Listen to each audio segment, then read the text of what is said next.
Welcome to Travels with Alicia. I am really excited to bring you a whole new series on New York City. New York City is very personal to me. I live about 2 hours south of it.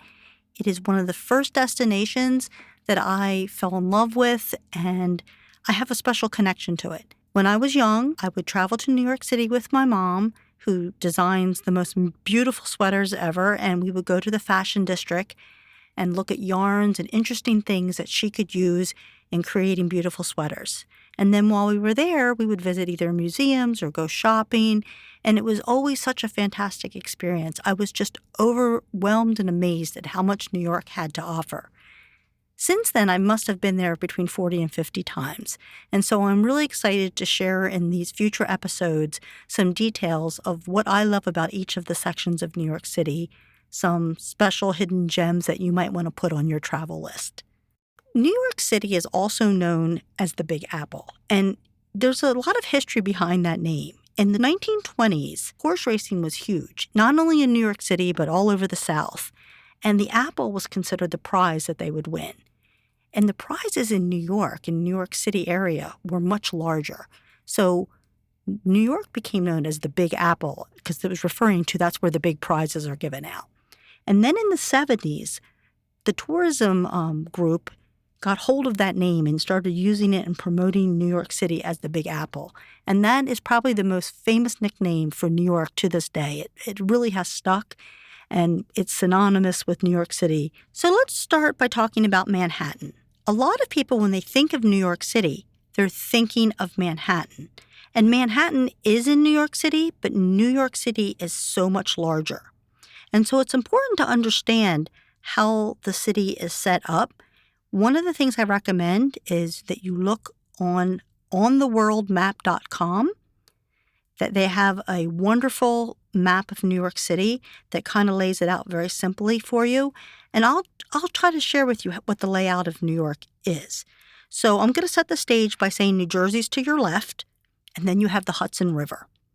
And the Hudson River is very famous. You may have heard the story of the Miracle on the Hudson, and there was a pilot that took off from LaGuardia, which is one of the airports of New York City, and he was heading to Charlotte, and a flock of birds hit the plane.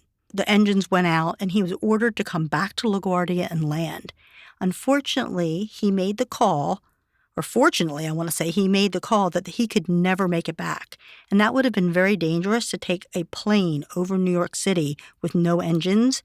He decided to land on the Hudson River, and it was an unbelievable landing where he landed it perfectly. The plane landed and floated right on top of the river, and every single person got out alive and was not injured.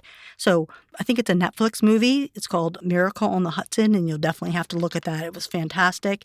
And so you've got New Jersey. Like I said, you've got the Hudson River. Then you have Manhattan. And we just talked about Manhattan. And it has 4 main sections. There's Lower Manhattan. There's Midtown, where Times Square is. Then you have the Upper West Side and the Upper East Side. And in the middle of them, you have Central Park. And then above that, you have Harlem, and then Washington Heights is also up above Central Park as well. Then if you're looking at Harlem and Washington Heights, off to your right is the Bronx, and that's another part of New York City. If you look below the Bronx, you have the East River. So there's water on both sides of Manhattan. And then across from like Midtown and Lower Manhattan, you have Brooklyn. There's bridges. You've heard of the Brooklyn Bridge. And then above Brooklyn, there's Queens. And so all of these areas are part of New York City. Brooklyn, the Queens, the Bronx, Manhattan, and I didn't mention yet Staten Island. So all the way down in Lower Manhattan, where Wall Street is, there is a ferry that goes over to Staten Island. And so these are all really important parts of New York City. And depending on what you want to do and what you're interested in, these are all areas that you may choose to stay in on your first trip or in multiple trips to New York City. I think the most important thing in planning your trip is to realize this is a large, complex city, and it can become overwhelming. So as we talk about each section of New York, I think you'll be able to easily identify where you would want to start, where you want to stay, what you're interested in. Because I think the people that I've talked to who say they do not like New York City truly, in a lot of cases, have just become overwhelmed. It can get crazy, and not jamming too much stuff into every day would be one very, very smart piece of advice. Take it slow. You can make multiple trips to New York. You don't need to do it in one trip or one day. Another thing I want to touch on is, how do you get to New York? There's actually 3 airports that serve New York City. There is Newark, and that's in New Jersey. That serves you well if you're going to Lower Manhattan, Midtown, or Staten Island. There's LaGuardia, which is in the top portion of Queens, and this is probably the most inconvenient airport. So I would recommend against it, but unfortunately, it is the most common one for domestic travel. So if you are living in the United States, not on the East Coast, and you're flying in, you probably will end up flying into LaGuardia. And you can take a taxi, and that's the most recommended because they don't have public transportation from that airport. Probably the airport that most people fly into is JFK, and that's where all the international flights come in. And they do have great public transportation. You can take the air train and get to Brooklyn, or you can get right into Penn Station, which is in Midtown Manhattan. You can also, there's so many shuttles and car services from JFK, as well as the taxis. It's the only airport that you can get a flat rate into Manhattan. So it's usually around $50. It could be more if it's in the evening, but that same flat rate taxi, you can go anywhere in Manhattan.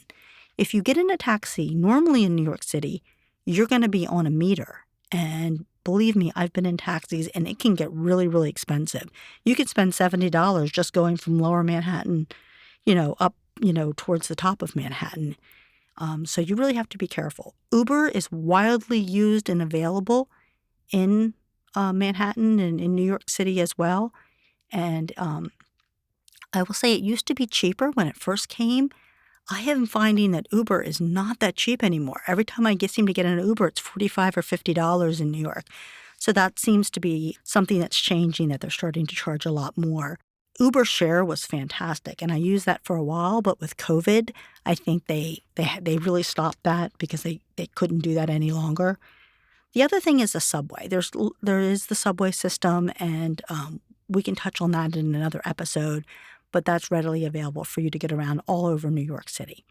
We won't only touch on Manhattan, but we'll touch on all the areas of New York City. We'll start with Manhattan, and then we'll work out to the other areas. And I'm hoping that you'll find interesting places that you want to put on your list, or some hidden gems that when you plan your trip, you'll make sure you include these. Thank you for listening. I'm really excited about this new series on New York City. Stay tuned for new episodes.